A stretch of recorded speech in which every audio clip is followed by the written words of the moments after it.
Good morning. Welcome back to Bookeemonsters. My name is PK. It is Friday, TGIF. And I am racing around. I didn't realize what time it was. Trying to get everything. I'm leaving work after lunch. I'm walking Keo and visiting my mom for the afternoon because it is her 90th birthday today. And she doesn't know I'm coming.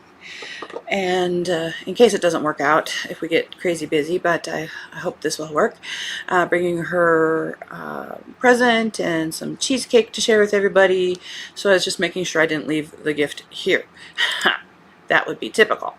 Mary says, good morning, PK, everyone. Good morning. Happy Friday. Well, the first week of June is already kaput. It'll be fast, hot summer, I think. I think you're right.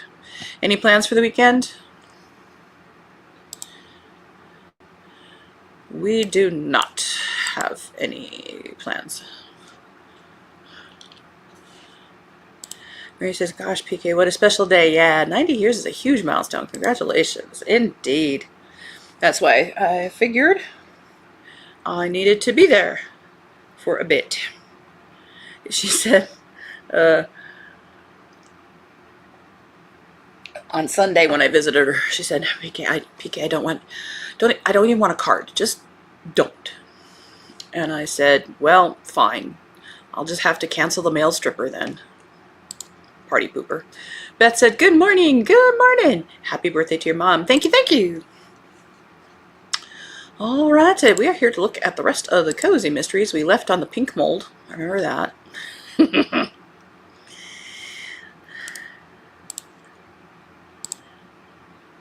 All right.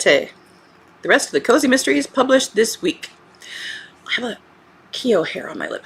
The Corpse by the Creek by Iris March, 5th in the Succulent Sleuth series. While volunteering with a local stream restoration group, Molly and her husband Scott expect to end the day with nothing more to show for it than muddy hiking shoes and water samples, and probably a sore back, but that's, Instead, they stumble upon a dead body left in the woods behind the Buckeye Trail. The victim turns out to be Upton North, an unpopular developer with business ties to half the town and enemies to match. As Molly starts asking questions, she uncovers a web of grudges involving tenants, activists, and business owners. She'll have to follow clues from forest trails to forgotten basements and confront just how far greed and intimidation pushed the wrong person too far. With a busy garden center to manage and a beloved black and white cat occasionally underfoot, Molly digs into another succulent sleuth case where the roots of the crime run deep. They had to throw in that last one. Oh, here's a fun title. Purple Blame Game. Book number 21 in the Kiki Lowenstein series by Joanna Campbell. No good deed goes unpunished. Kiki Lowenstein is used to juggling crafts, customers, chaos, and she never expected her latest charity project to lead to murder. When Kiki offers free crochet classes to make stuffed animals for hospitalized children, amigurumi, the project seems like the perfect way to give back, but tensions quickly rise among her students, and a heated confrontation sparks rumors, accusations, and a social media frenzy that threatens to destroy lives. Then everything takes a deadly turn. On a foggy Mardi Gras morning, Kiki discovers the body of Celeste Harrow behind her store. Suddenly, Kiki is caught in a tangled web of lies, secrets, and motives. The victim had made enemies, plenty of them, and now Kiki must figure out who turned a good deed into a deadly game before suspicion lands squarely on her. With her business at risk, her family in the spotlight, and a determined detective asking hard questions, Kiki must rely on her instincts and a little help from her friends to uncover the truth. Because in this cozy mystery, nothing is as harmless as it seems.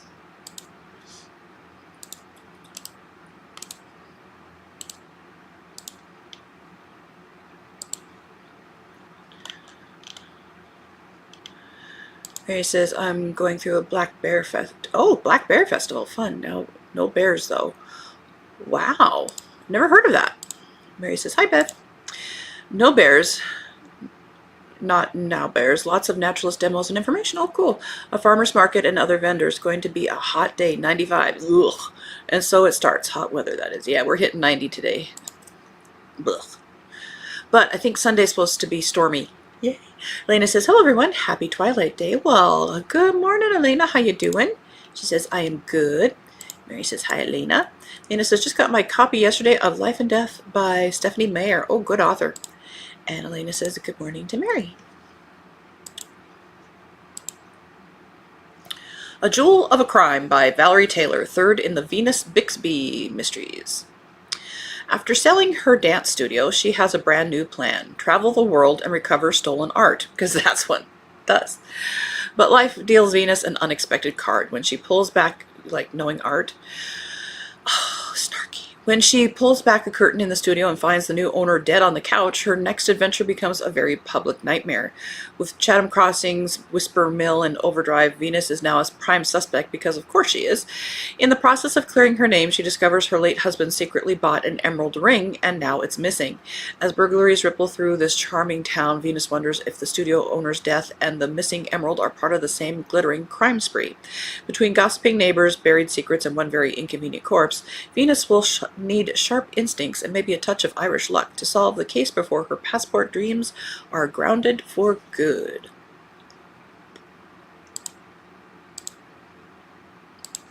Nope.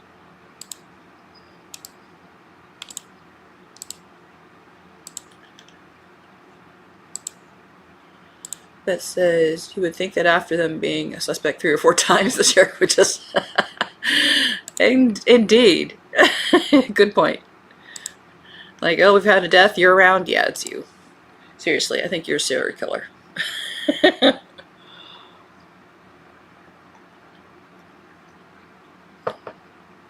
Hidden Fortune by J.A. Whiting, 18th in the Claire Rawlins Mysteries. Spring cleaning at Chocolate Dreams turns up more than dust when Claire, Nicole, and Robbie discover something hidden behind the walls of their Boston North End chocolate shop.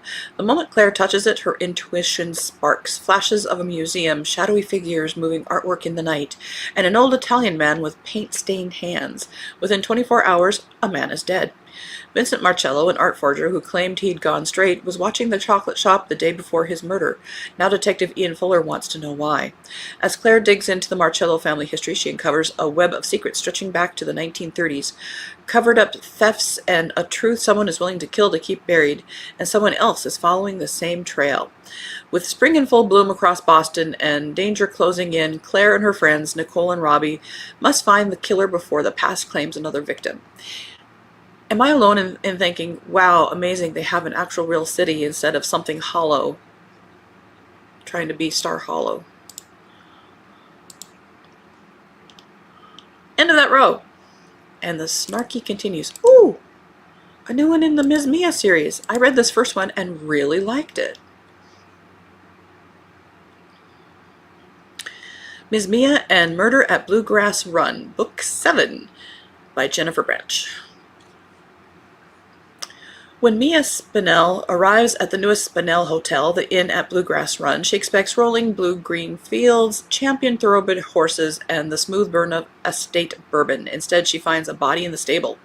With guests fleeing and the soft opening in jeopardy, Mia must untangle old pedigrees, hidden fortunes, and genteel grudges before the killer strikes again. In Kentucky horse country, even the horses have secrets.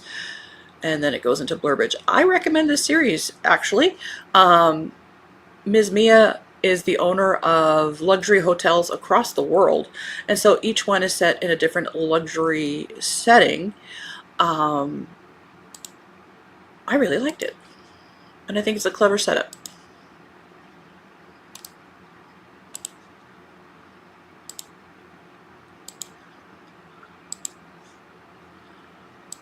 Hand Over Dead by Gabriel Ewerts, second in the Pause for Clues Cozy Mysteries. Trudy Knapp prefers a quiet and predictable life. Still grieving her late husband, who left her mounds of debt, the kind-hearted widow focuses on baking and spending time with her beloved telepathic dog. We almost got through a sentence. But when a body surfaces in the neighborhood pond, she struggles to keep her nose out of the murder investigation. To make matters worse, a neighbor's dog digs up a severed hand that doesn't belong to the body. Trudy realizes this isn't just a new murder. It's an old secret clawing its way back to the surface. With help from her telepathic Labrador, Trudy closes in on the truth while the murderer hides in plain sight. Determined to keep the past buried, can the duo uncover the truth before the murderer costs them life or limb? I mean, it's not talking, but it's the next best thing.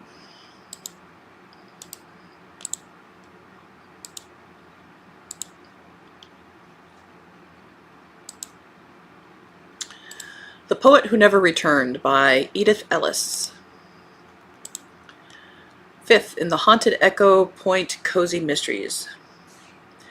When a journalist arrives in Echo Point claiming to have discovered the final unfinished poem of legendary local writer Julian Hale, the quiet seaside town erupts with curiosity and unease. Julian vanished decades ago after walking the cliffs one stormy night.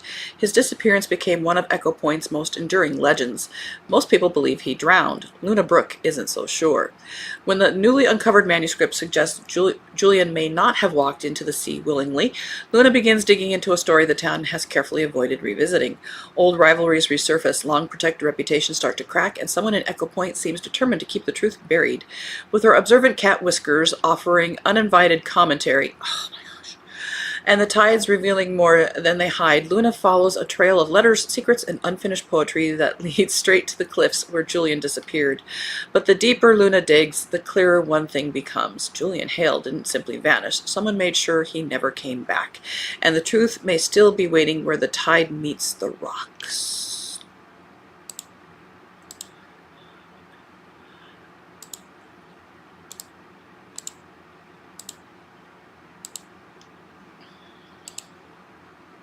Beth, we almost made it through a sentence. I know. You just read so many of these, it's like, oh my gosh. A Fatal Ingredient by Paul Austin Ardoin. First in the Milwaukee Foodie Mysteries. After losing her tech job and her live-in boyfriend in the same week, Nina Parrish leaves San Francisco for Milwaukee, determined to prove she can build a new life in the city's booming restaurant scene. Her latest challenge is helping launch Forge, an ambitious pop-up in Walker's Point where one flawless night could secure the future of a permanent restaurant. Then the big night gets even more complicated. Nina's parents arrive unannounced from California, eager to support the daughter whose sudden career change they still don't quite understand. Before Nina can survive dinner service and her family, Forge's biggest guest collapses and dies during the meal, throwing the restaurant into chaos. With suspicion falling on the staff and the future of Forge hanging by a thread, Nina starts asking questions the police haven't answered. As she digs into grudges, hidden loyalties, and the damaged pike left behind across the Midwest food world, Nina realizes someone had every reason to want him dead and may not be finished yet. That's a nice simple cover. End of that road. Oh goodness.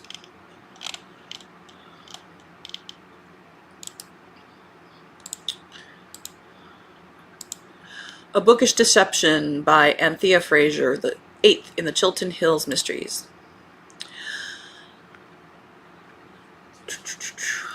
It's Friday night, and Rona's friend Magna has tickets to see a flashy American hypnotist, but their jolly evening soon takes an intriguing turn when Magda is called to the stage.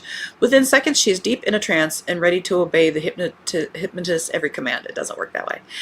After the show, Magda doesn't remember a thing, and that's when the dreams start. Dreams so vivid and so terrifying they keep her up at night. Rona's determined to get to the bottom of it all, but when a young woman turns up murdered just streets from Rona's own home, and Magda, white-faced over a cup of tea, confesses something quite impossible. She knows who did it. It's up to Rona to uncover the truth behind the smoke and mirrors before the killer strikes again, even closer to home. ...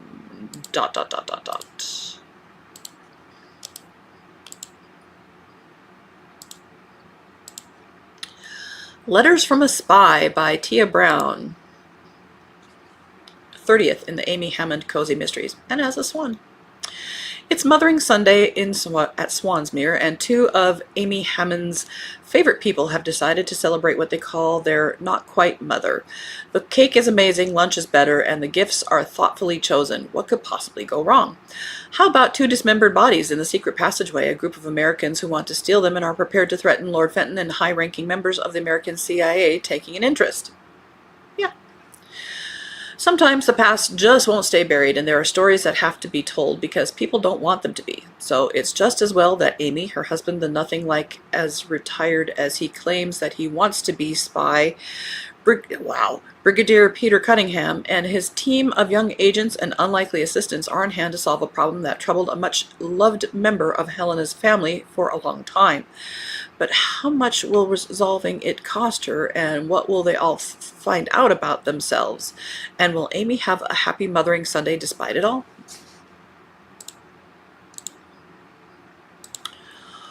Boy. We might have to do drive-bys. We're running out of time. Witches, Walkie-Talkies, and Warnings. 6th in the Bewitcher's Beach Paranormal Cozy Mysteries by Emily Fluke. When, I'm going to say Noema, finally finds the family she's been searching for, the reunion doesn't last long. 30 hours after meeting them, hunters kidnap someone I love and give me an ultimatum. Turn myself over or the family member I just met dies. Good thing I'm not facing this alone. Set refuses to let me carry any of it by myself, and somewhere between the life-threatening danger, sleepless nights, and frantic rescue plans, I'm starting to realize the gargoyles already feels like family to me too. Safe, steady, the person I reach for without thinking, which would be a lot less terrifying if I wasn't also falling hopelessly in love with him.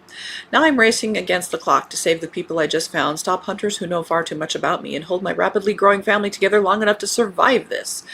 And when the rest of the Titans arrive, they make one thing painfully clear. According to the prophecy, gargoyles were never supposed to be part of our family. Well, she fell in love with one, you know.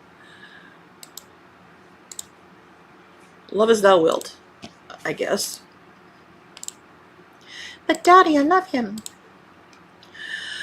Death and Deja Vu by Ian Moore. 6th in the Follett Valley Mysteries. Richard Ainsworth moved to rural France to escape, so being voted mayor of the small town of Saint-Sauveur comes as a terrible shock. Fortunately, bureaucracy has its benefits, and he is shipped off to a health spa to recuperate. The Esprit de l'Air is a world-famous venue on an island fort off the west coast of France and was chosen specifically by his business partner and bounty hunter of international repute, Valérie Dorset, I think. Richard should have been prepared then. After a dramatic first night where a bizarre and unfriendly group of guests are pitched against each other, Richard's film historian mind wanders. Has he seen this all before? And when the first body turns up, he knows he has.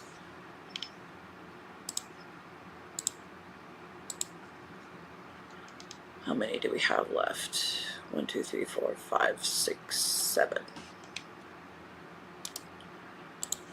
We did those last two first thing on Monday. All right, The French Market Murder by Greg Moss. We'll read less of the description. By Greg Moss, 3rd in the French Village Mystery. Sacre bleu! As the local village market is in full swing, get ready to stock up on the best products the south of France has to offer, from mouth-watering pastries to fragrant lavender soap and second-hand books, and another mystery for amateur sleuth Zoe Pascal to solve. The delightful town of St. Catherine, nestled in the heart of Provence, is preparing for the May Bank holiday. The cobbled village square will be packed with stalls of the French market, selling wines, cheese, and other local products. Zoe Pascal, who runs the bookshop, is ready for a busy weekend recommending books to tourists and locals alike. But the festivities have barely begun before Zoe and her loyal companion Russell the dog discover a body in the abandoned house behind her bookshop, etc.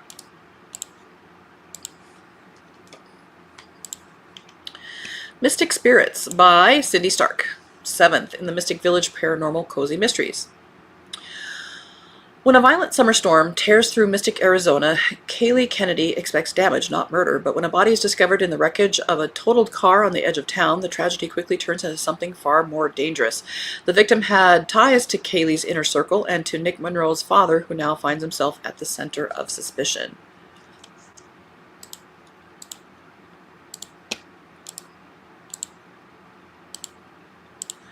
The Tembusu Tree Mystery by Ovidia Yu, 10th in the Su Lin series.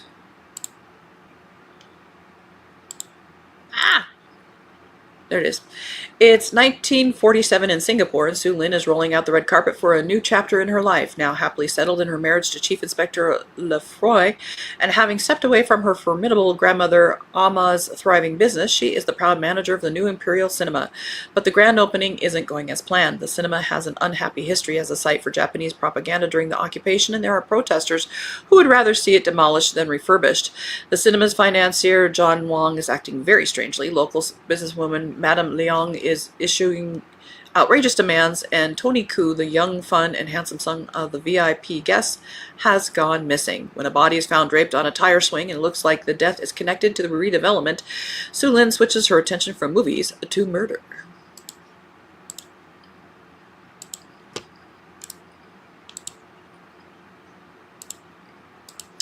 A Ghost Hunter's Guide to Catching a Killer by F.H. Petford, second in the Alma Timperley Mysteries. August 1915. Alma Timperley is fully settled in the bustling coastal town of Falmouth with her fiancé, Alan. In her new role as owner of the extraordinary Timperley Spiritualist Hotel, Alma offers residents the chance to contact the dead. And since the start of the war, the hotel has never been busier. But when a guest is found dead in their bed, talking to ghosts is suddenly the least of Alma's worries. The police are quick to suspect foul play, which can only mean one thing. There is a killer lurking in the hotel's shadows. Time is of the essence, so Alma is recruited by the police to help with their investigation. Can she crack the case before she finds herself in grave danger? End of that road. 2 more to go. 3 more. 3 more to go. We can do this. Azaleas and Arrests by Lena Turner. 12th in the Pedal Pusher's Flower Shop Cozy Mysteries. When the body shop on 3rd Street goes up in flames, Presley Thurman Sands does not need to hear the rest. Her brother Jesse works there. Her brother Jesse is not answering his phone. By the time the firefighters pull a body from the wreckage, half of Hunter's Hollow already has its story. Jesse was the last one seen at the shop. Jesse is nowhere to be found, and the rare classic car he was working on, a 1920s beauty worth more than the entire block, might be the reason a man is dead. Presley knows her brother, free spirit, sweet talker, occasional disaster, but not a killer. With her English Mastiff Bella and her duck Topknot trailing along, she starts asking the kinds of questions someone in town would very much like her to stop asking. Diana Zarissa has a new one in the Aunt Bessie Cold Case Mysteries, 19th. This is the Snow File. Lovely April weather sees Andrew back on the island for another cold case meeting. Cold case unit meeting. They're looking for a missing person this time. This case seems almost insolvable from the outset. That doesn't mean that the unit isn't going to do everything it can to find Lewis Snow, though. Meanwhile, a bit of vandalism at Andy Kane's new restaurant building complicates things between him and his former girlfriend, Elizabeth Quayle. Bessie finds herself caught in the middle as the evidence suggests that one of Elizabeth's friends, who is visiting from London, was behind the break-in, etc. One more. We will have done them all. Lassos and Lies by Tanya Kappas. Second in the Bluegrass Ridge Ranch Mysteries. When Cussie Hollingsworth inherits her late uncle's struggling ranch, she's determined to save Bluegrass Ridge Ranch from financial ruin. The annual Bluegrass Ridge Ranch Revival Rodeo is supposed to bring in enough tourist sponsors and prize money to keep the family land alive for another reason. Today's book is brought to you by the letter R. Instead, it brings murder. When glamorous rodeo queen Vanessa Hartwell is found dead during the festival, whispers spread through the barns and stocks pens faster than wildfire. Vanessa knew too many secrets, crossed too many rivals, and left behind a long list of suspects hiding behind polished boots and championship smiles. As Cussie digs deeper into the dangerous rivalries surrounding the rodeo circuit, she uncovers gambling debts, family betrayals, and altered breeding records, old affairs, and grudges buried deep in Kentucky horse country. The closer she gets to the truth, the clearer it becomes that someone will do anything to protect the legacy tied to Bluegrass Ridge Ranch. Like a side of ranch, please. And that is it. We looked at those last two on Monday. That is everything. All right. Hope you guys have a good Friday. Reminder, I don't have any sprints tonight on Friday night. Our next sprints are tomorrow afternoon at 3 p.m. Eastern. They go for 5 hours. so you can get a lot of reading or hobbying or anything relaxing done. Mary says, thanks so much. Please enjoy your afternoon with the birthday girl. I will. Celebrate such a special day and that you still have your mom. Yeah, indeed. And happy weekend, everyone. We'll back at you, baby. Beth says, I've missed being here, but work has been crazy. Oh, work interferes with life. But it lets us buy books, so I guess I'm hoping to make it more regularly. Well, it'd be good to see you, but it's good to see you today. Have a good weekend, everyone. We'll back at you, baby. All right, that is it. Next week, we'll have a whole new batch to make fun of. Please be safe, stay cool, read good books, and as the banner says, don't be a bookworm, be a bookie monster. Om nom nom. Have a good day and God bless.